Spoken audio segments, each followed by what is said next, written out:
Hi everyone, I'm Kelly, the Community Manager for Dawn of War 3. We're super excited to show you the extended footage of what we showcased at the PC Gaming Show at E3. What you're about to see is a condensed version of a longer mission, balanced to show you the core features of gameplay. The Eldar, however, are unbalanced. So before we get into it, I have to say that this is pre-alpha footage, so certain visual, audio and UI elements are meant to change as we gear up for release next year.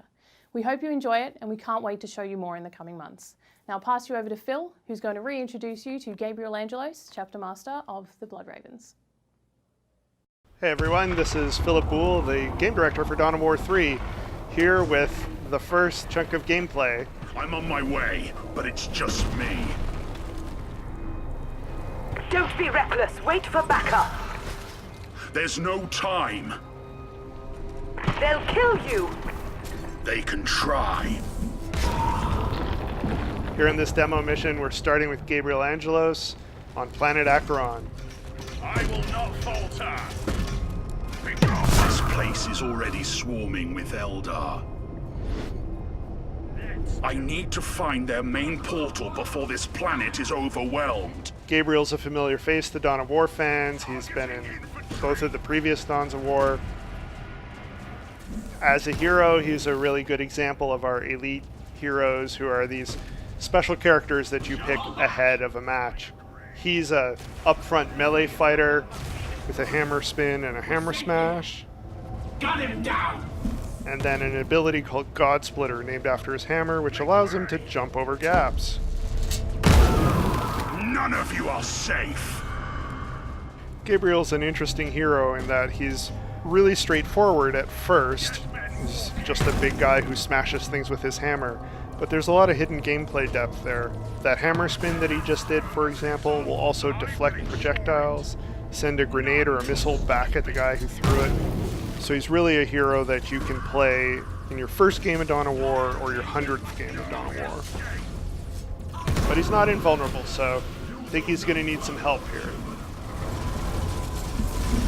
Say hello to Lady Solaria, our Imperial Knight, a super unit for the Space Marines.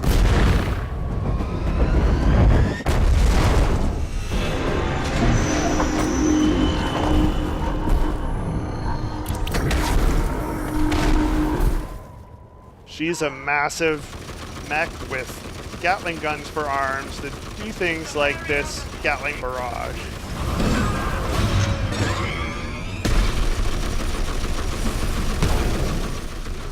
Typically she'd be a late game unit, but in this demo we bring her in to show her off. You're early, Solaria.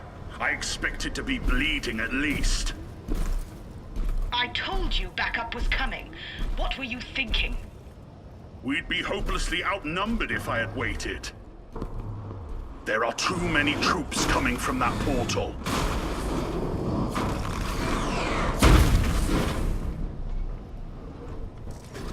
Sire, this is the strike cruiser Dauntless. We've landed troops to your position. Can we use the Dauntless's guns to take out this portal? We need eyes on it first. We'll have to fight our way there. The hard way it is, then. Dawn of War 3 is a game about using armies and heroes together. And you can see that we're bringing back base building from Dawn of War 1. In this demo, we've provided most of a base, building a barracks, summoning some more units from another building. In a typical game, you'd be building most of the base yourself and building up your strike force. Here I have some line units, which are the typical RTS units. So I have tactical marines and the dreadnought I just built alongside my two heroes. So I'm going to use them to push into the Eldar lines and take this strategic point here. So I'm using Gabriel to soak up a lot of damage here because he's a tank, and my line units and Solaria to lay down some fire. This is an example of a resource point or strategic point. There's only one in this demo, but typically on a map they would be scattered around, and they are what you fight over in order to gather resources and build more line units to get your army up to size. So I'm capturing the point, I'm going to build a listening post on it, and then we'll push forward.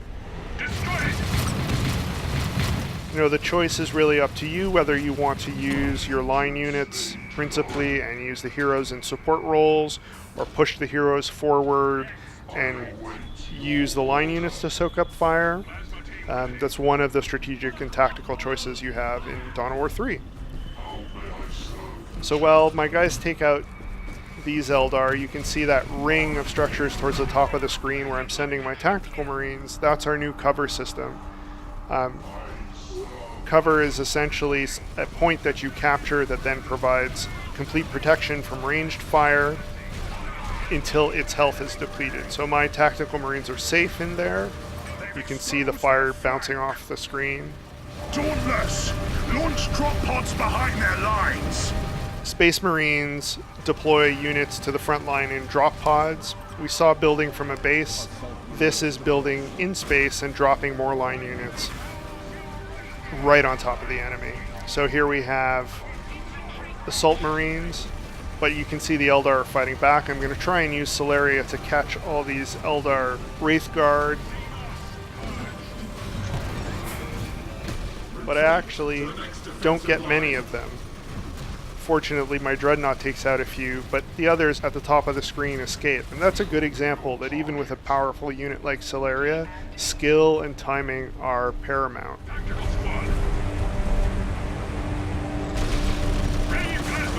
So I said that ranged units were safe in cover. I can see some Eldar at the top of the screen trying to take a cover area.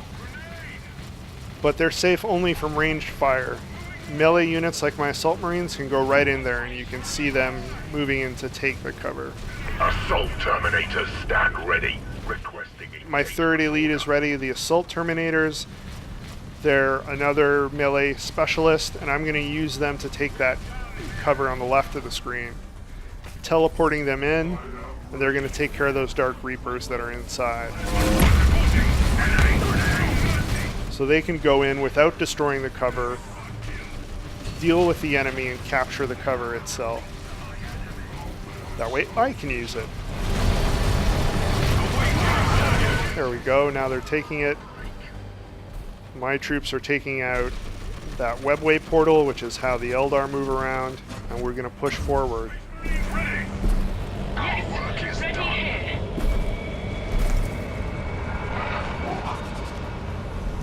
Okay, the Eldar are popping in again, so it's time to use Iron Storm Missile Barrage, Solaria's second major ability.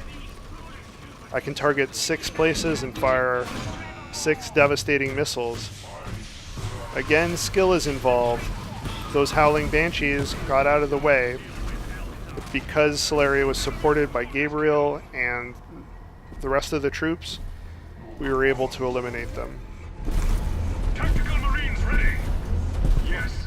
Alright. Moving my Assault Terminators to capture that cover. Fight into more of these Eldar here, trying to push them off the point. I'm going to use my range units to take out that cover, but the Eldar now have a tank out.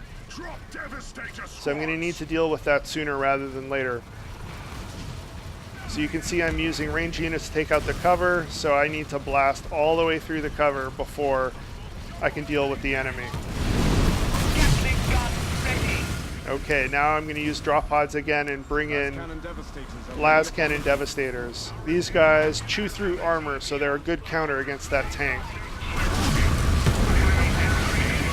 But they're a lot more vulnerable at close range, so these Wraith Guard at the bottom of the screen are going to do some serious damage, and Solaria is going to need to lay down some fire.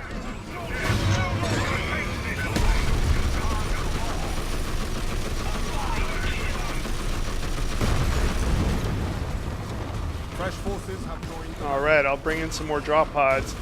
And here you'll see they're actually healing some of the units around them. That's an effect of having Gabriel as one of my elite heroes, as well as being a powerful unit. These elites will have sort of effects on the army as a whole. Gabriel's a commander who fights with his men, inspires them. So one of the ways we're expressing that is while he's on the field, if you bring in drop pods, it'll heal some units. Alright, I've got a pretty sizable army here. I'm going to keep bringing in some more forces, and you'll see the Eldar have a pretty healthy force waiting for me. The entire invasion force. The portal too. Press forward!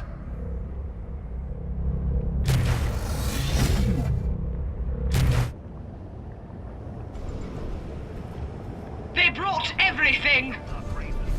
Exactly! So I'm going to send my line units in with an attack move order here and concentrate more of my attention on my elites. Bringing in another dreadnought to do some damage. Gabriel's going up and mixing it up with those range units up north.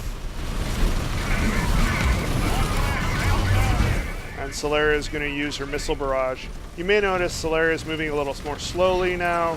That's because she's overheated. But the overheat isn't all bad. It also gives secondary effects to her attacks. And her missiles will leave pools of fire that'll clean up any enemies who survive the initial barrage.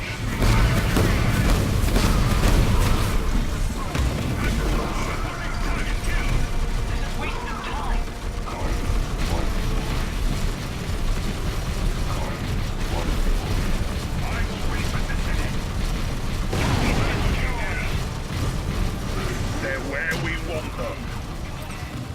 Now, Dauntless, open fire! Okay, now we're going to bring in Orbital Bombardment, which is the Space Marine's peak super ability. We've had this in previous Dawns of War, but never like this. Now it's an ability that I cast and I can then control the beam like I would another unit. As it hits more and more targets, it'll get bigger, but it'll slow down. This means there's interesting counterplay where the opponent can get out of the way, can send in cheap units to slow it down to get more valuable units out of the way.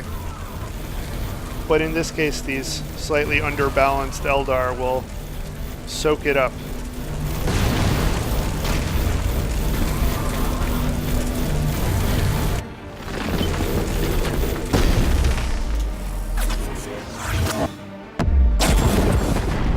They're finished!